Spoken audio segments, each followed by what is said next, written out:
દીવ પુલ પર ટ્રક અને ટુ વ્હીલનો અકસ્માત, એક વૃદ્ધનું નિધન.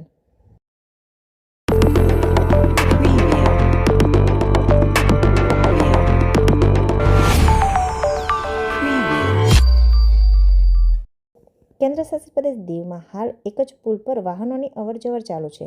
ત્યારે આજે ઘોઘલા પુલ ઉતરતા ટ્રક અને ટુ વ્હીલનો અકસ્માત થયો હતો. અકસ્માત થતાં પુલ પર ટ્રાફિક જામના દ્રશ્યો સર્જાયા હતા. અકસ્માત થતાં ટુ વ્હીલ ચાલકને તાત્કાલિક દીવ સરકારી હોસ્પિટલ ખાતે ખસેડવામાં આવ્યા, જ્યાં ડોક્ટરે તેમને મૃત ઘોષિત કર્યા હતા. મૃતક વ્યક્તિ દીવના રહેવાસી છે. તેનું નામ હસમુખ રતિલાલ જાની છે. તેની ઉંમર 65 વર્ષ છે. આ અકસ્માતની જાણ પોલીસને થતાં તે પણ સરકારી હોસ્પિટલ દોડી આવ્યા હતા અને આગળની કાર્યવાહી હાથ ધરી હતી.